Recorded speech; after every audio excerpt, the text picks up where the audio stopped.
how medieval monks spent their time copying books.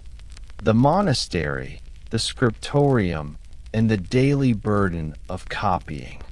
When you think of the Middle Ages, your mind might leap to knights clashing with swords, castles under siege, or bustling markets filled with merchants. Yet the quiet survival of much of human knowledge depended not on warriors or rulers, but on a different kind of endurance, the patience of monks who spent their lives copying books. These men, tucked away in stone monasteries across Europe, bent their backs over desks for hours, quills in hand, candles flickering, filling parchment with words they might barely understand. Their labor was not glamorous. It was slow, repetitive, and physically draining. But without it, countless works of antiquity, from Aristotle's philosophy to Virgil's poetry, might never have reached us.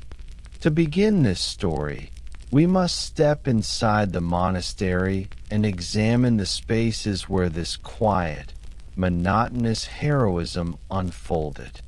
The setting: monasteries as repositories of knowledge. By the early Middle Ages, after the collapse of the Western Roman Empire, much of Europe was fractured into small kingdoms, often unstable and violent. The great libraries of antiquity had declined or burned. Cities shrank, roads decayed, and literacy was limited mostly to the clergy. In this environment, monasteries became islands of relative stability. Built of stone, often in remote places, they offered not only spiritual refuge but also centers of practical organization, farming, brewing, healing, and, crucially, writing. Within many monasteries lay the scriptorium, literally the writing place. It was rarely a grand room. Instead, imagine a modest chamber with narrow windows, allowing just enough light for writing during the day. In colder regions, it was unheated, leaving the monks' fingers stiff in winter. The air smelled of ink, parchment, and smoke. Wooden desks, angled slightly forward, were arranged along the walls. Each desk held a quill, a knife for trimming it, an inkwell, and sheets of parchment cut from animal hides. This was the monk's world for hours each day, the daily routine of a copying monk. Monastic life followed a strict schedule regulated by the ringing of bells. A monk's day began before sunrise with the first prayers of the divine office. After chanting psalms and singing hymns, the community might eat a simple meal of bread or porridge. Then, those assigned to the scriptorium filed into their narrow room and took up their places. The task was clear but exhausting. To copy, word by word, line by line, a manuscript laid before them. Silence was mandatory. Only the scratching of quills and the occasional sigh of fatigue broke the stillness. Hours passed in this way, broken only by prayers, meals, or manual labor in the fields. Copying was considered a form of devotion, a physical offering of time and endurance to God. But while spiritually meaningful, it was physically punishing. The medium: parchment, ink, and quills. To appreciate the monotony, consider the materials.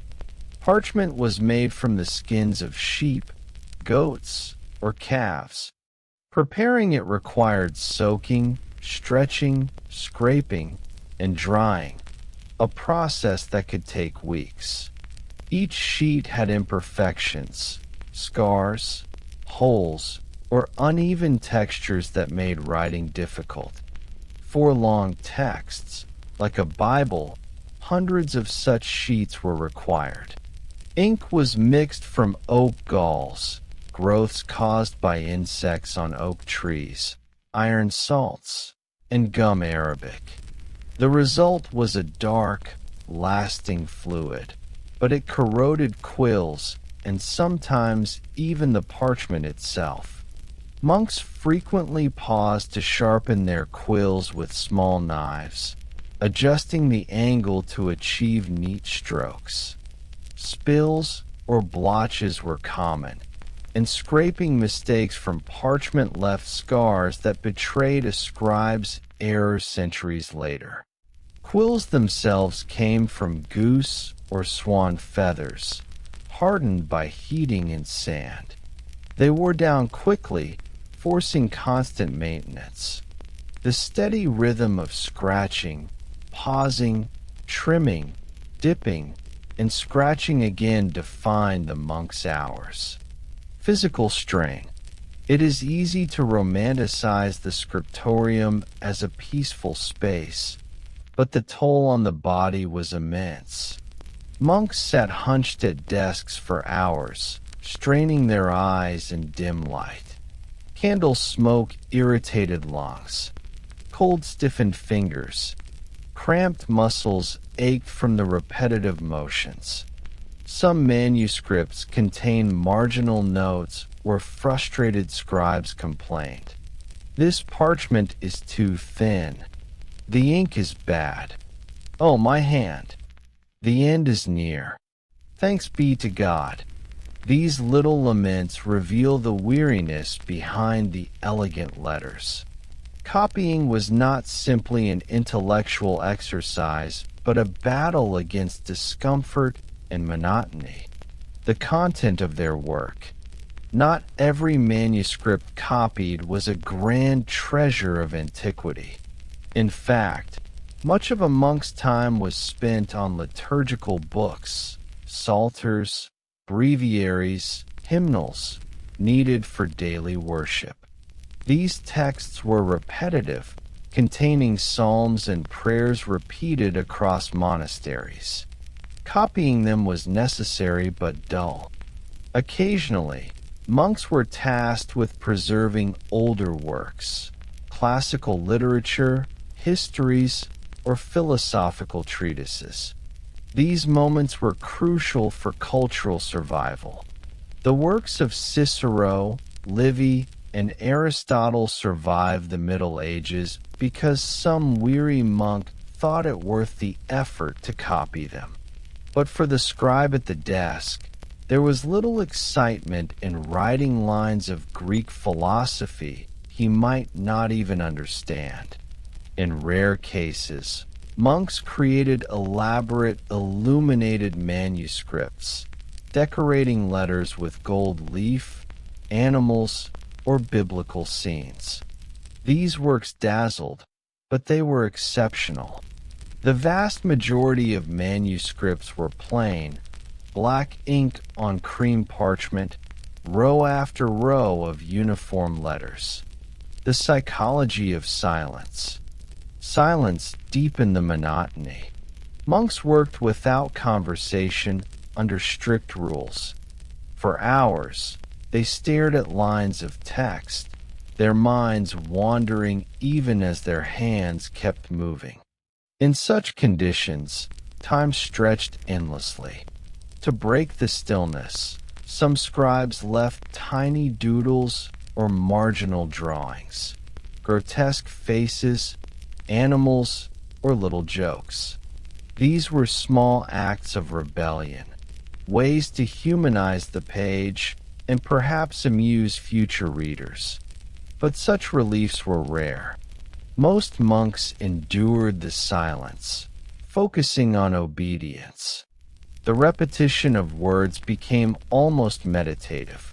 In their eyes, this was not wasted effort, but service to God, even if they grumbled in the margins. The economics of books. Books were scarce and precious. A complete Bible might require the skins of 200 animals. The cost of parchment, ink, and labor meant that each manuscript was worth a small fortune. Monasteries guarded their libraries carefully, chaining books to lecterns to prevent theft. For the copying monk, this value added pressure. A mistake could ruin weeks of work. The task demanded intense concentration, but human error was inevitable. Some manuscripts reveal corrections squeezed between lines or crossed out passages. Others show humorous apologies from scribes for sloppy handwriting, often blaming the poor quality of parchment. The boring heroism. When you step back, the heroism of these men lay not in brilliance or speed, but in sheer endurance. Imagine sitting for months, even years, copying a single book. Each day brought the same cramped desk, the same parchment flaws, the same aching hand. There was no fame, no recognition. The manuscript, once finished, belonged to the monastery, not the scribe. His name was often left unrecorded. Yet through this anonymity, knowledge passed from century to century. The monk's labor was not glamorous, but it was crucial. Without them, the chain of knowledge would have broken. Their boredom was civilization's salvation. Now that we've entered the scriptorium and seen the grind of daily copying, we must ask, what came of these manuscripts once they were written? Who used them? How were they stored? And how did they survive centuries of war, fire, and neglect? Preserving, storing, and cataloging manuscripts. If the monk in the scriptorium carried the burden of copying books, the monastery as a whole bore the responsibility of keeping those books safe. It was not enough to write a manuscript. It had to be preserved against damp, fire, theft, and the simple wear of time. In this section, we turn from the desks of weary scribes to the shelves, cupboards, and storerooms where the fruits of their labor were gathered. The value of a manuscript. To appreciate why preservation mattered so much, consider the cost of a single book. As you heard earlier, a complete Bible could require the skins of 200 sheep or calves. Preparing parchment took weeks. Ink was expensive, and pigments for illustrations were rarer still. Then came the months or years of labor spent in copying. The finished volume was a treasure, worth more than a peasant's lifetime of wages. For this reason, manuscripts were not treated casually. They were chained to lecterns, locked in cupboards, and placed under the watch of librarians. They were also given bindings of wood, leather, and sometimes metal fittings, not for decoration alone, but to shield the vulnerable parchment from moisture and handling. The monastic library. Most monasteries had a bibliotheca, or library, though this word did not mean a grand hall like the one you might imagine from Renaissance palaces. In early medieval houses, the library might be nothing more than a cupboard or chest, often in the sacristy or another secure chamber. As collections grew, some monasteries built larger spaces with shelves, desks, and chains to keep the books in place. The atmosphere in these libraries was austere. Imagine narrow windows casting weak light across wooden shelves. Dust hung in the air. The scent of parchment mixed with candle smoke. Books were stacked or leaned upright, heavy and cumbersome. The silence was broken only by the turning of pages or the scratching of quills as monks read or made notes. Cataloging and lending. Manuscripts were tracked carefully. Some monasteries created catalogs listing titles and locations. These were rudimentary, often written in simple inventories. One psalter, one copy of Augustine, one gospel book. Over time, catalogs grew more elaborate, noting donors or the condition of the text. Books could also be borrowed, but only under strict rules. A monk wishing to take a manuscript for study signed his name in a ledger. Sometimes a pledge or collateral was required to ensure the book's safe return. Losing or damaging a manuscript was no trivial matter. It was both a material loss and a spiritual failing. Protection from the elements. The greatest enemy of parchment was moisture. Damp air warped pages, blurred ink, and bred mold. Monasteries responded by keeping books in dry, elevated rooms, away from kitchens or cellars. Fires were another threat. Candle flames, always present, could destroy decades of work in an instant. Some monasteries required that lamps be extinguished when not in use, though accidents still occurred. Insects and rodents posed subtler dangers. Parchment was not as edible as paper, but bindings and glue attracted pests. Monks sometimes smoked rooms with herbs to ward them off. Margins occasionally show null marks, reminders that even holy texts were not safe from mice. The librarian's role. The armarius, or keeper of the library, held a position of quiet importance. He distributed books for copying, kept track of inventory, and ensured proper storage.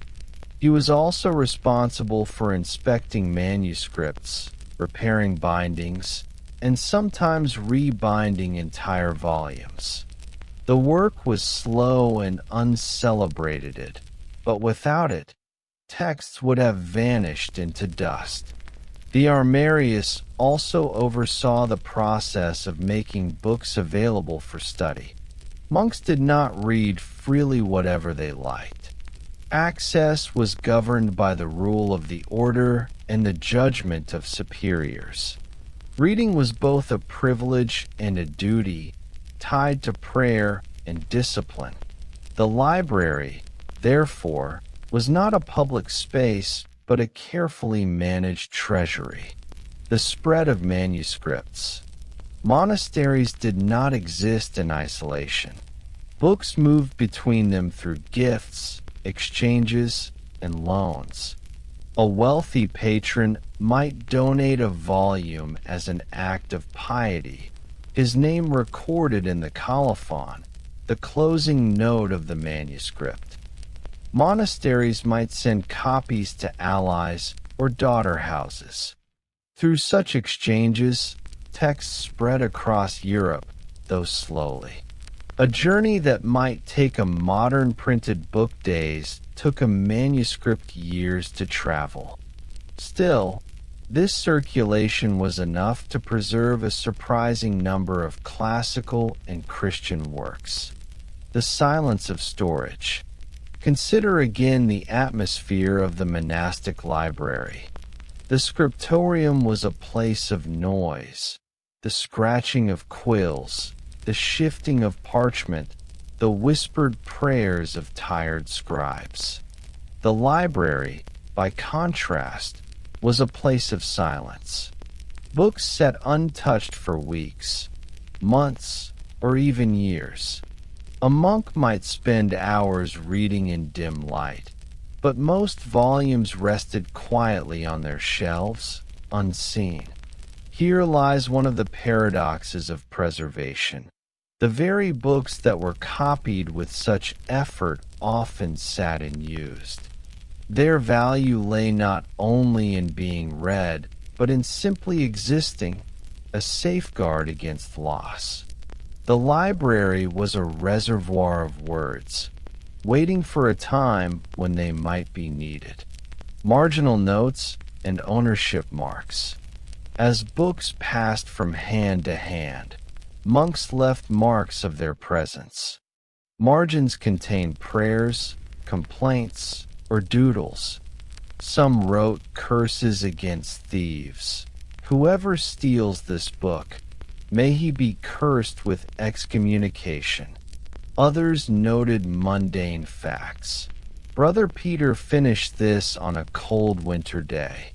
These scribbles, while minor, bring us closer to the reality of the library. They remind us that books were not abstract treasures, but objects held, read, and sometimes begrudgingly carried. The unequal survival of texts. It is tempting to think that every great work of antiquity was preserved by the monks, but this is not true.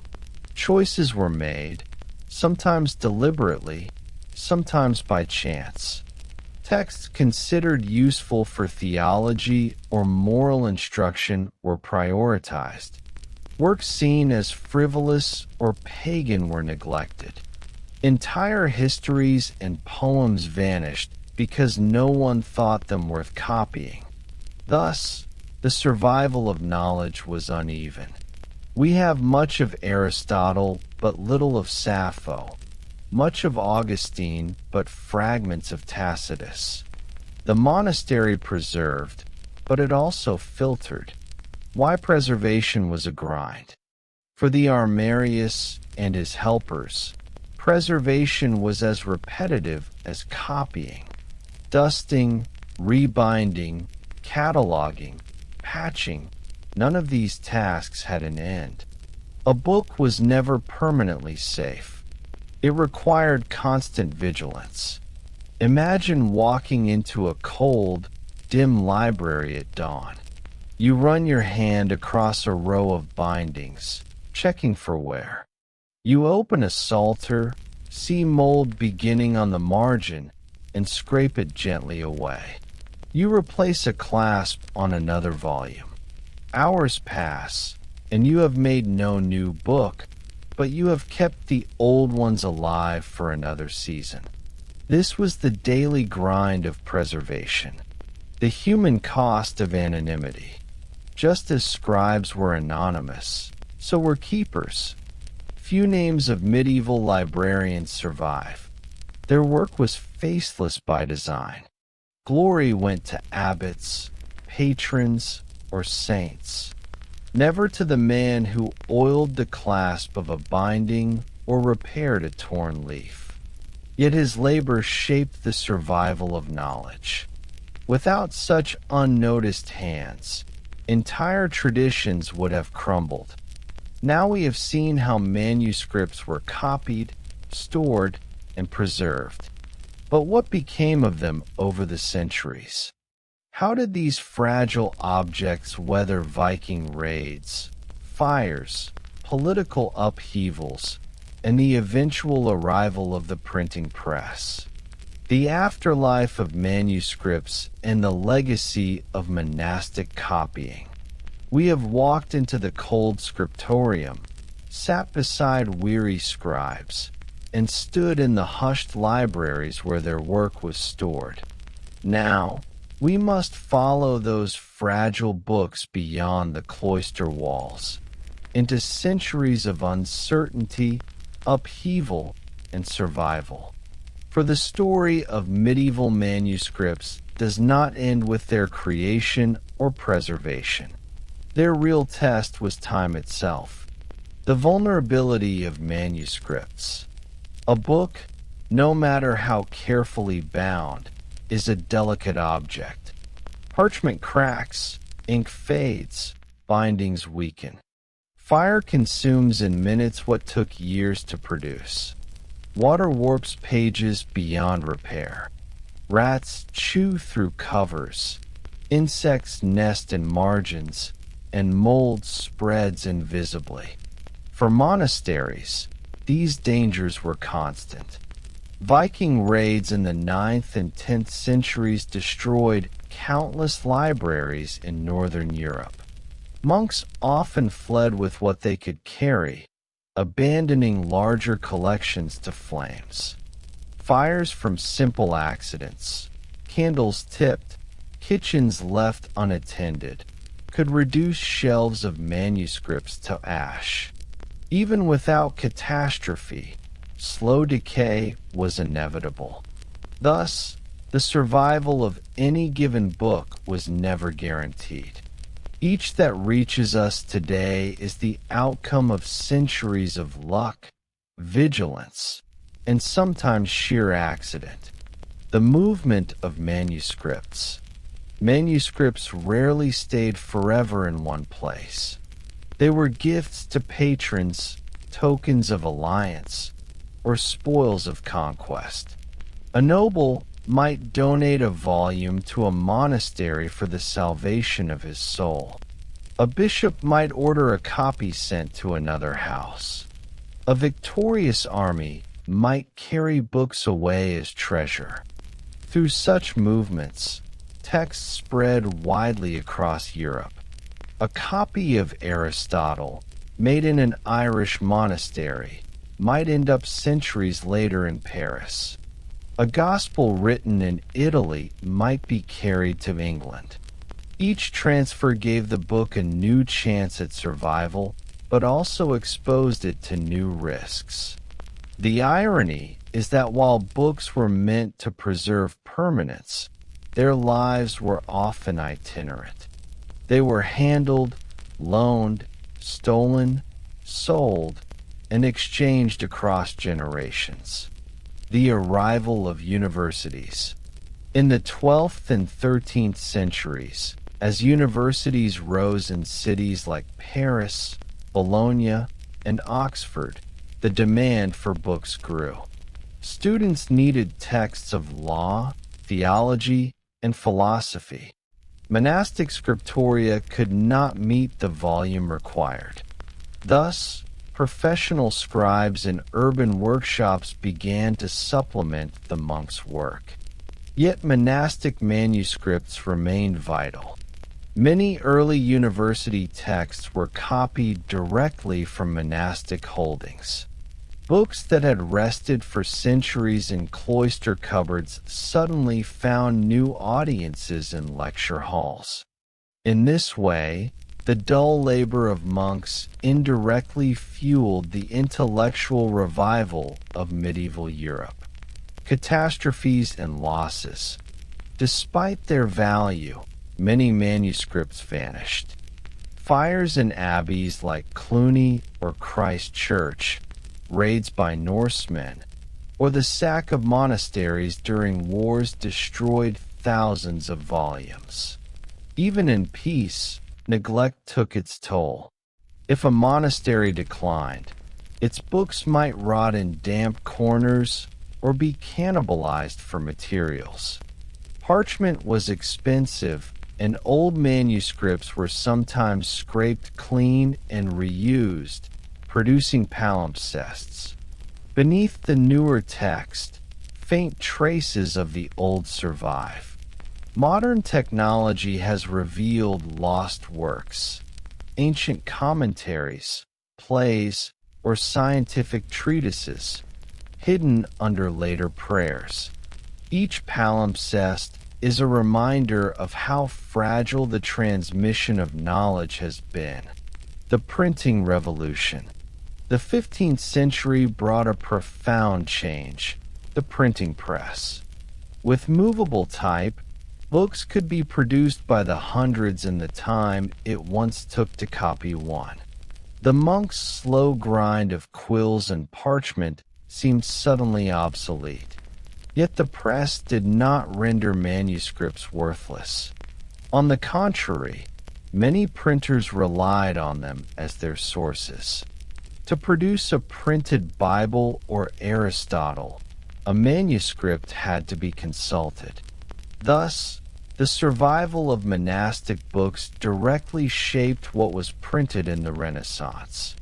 At the same time, the transition meant that monasteries lost their central role in book production. Scriptoria fell silent, libraries shifted in purpose, and the old habits of copying for devotion dwindled. Reformation and suppression. The Reformation of the 16th century dealt another blow. In England, Henry VIII's dissolution of the monasteries led to the dispersal and destruction of countless manuscripts. Libraries were looted, books burned, or sold as scrap. Some survived only because private collectors rescued them. Across Europe, religious wars, reforms, and political upheavals reshaped monastic life. Each wave of change meant further losses. What survived often did so because it found its way into cathedral libraries, universities, or private collections that valued old volumes as relics of learning. Modern rediscovery.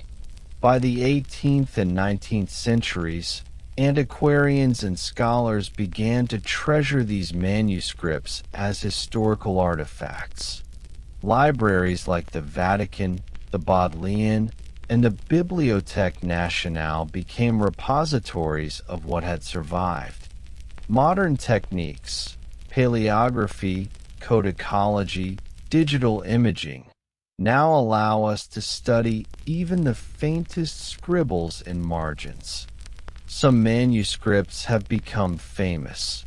The Book of Kells with its dazzling illumination, the Lindisfarne Gospels, the Codex Amiatinus.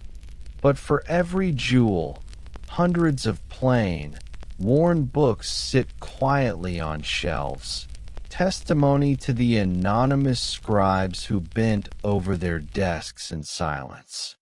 The legacy of monastic copying. So, what is the legacy of these monks? It is not only the survival of individual texts, but the very continuity of Western learning. Without their patient copying, Aristotle might have been lost to Europe until rediscovered through Arabic translations. Virgil might have vanished with Rome. Augustine's theology might have survived only in fragments. Instead, these works endured, waiting for readers centuries later. Monks did not know what future they served.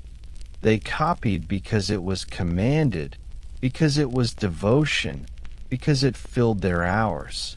Yet by that very monotony, they preserved the roots of philosophy, literature, theology, and history. The irony of obscurity. For the individual monk, the experience remained dull. Day after day, he copied, stored, dusted, and preserved. His eyes blurred, his hand cramped, his back ached. He may have grumbled in margins, doodled a rabbit or dragon, or sighed in relief at the final word. He did not expect glory, and he rarely received it. Yet centuries later, we honor his work, even if we do not know his name. His life was obscurity. His legacy is the survival of civilization's memory. Why it sucked to be a copying monk. To copy books in the Middle Ages was to endure monotony, discomfort, and invisibility. It sucked because the labor was endless, the recognition absent, and the physical toll heavy. And yet, precisely because monks endured this grind, knowledge did not vanish. Their boredom was humanity's bridge across the centuries. So, the next time you imagine medieval life, picture not just knights or lords, but also a monk hunched at a desk, quill in hand, muttering under his breath, "Oh, my hand." That quiet suffering shaped the survival of the very words you hear today.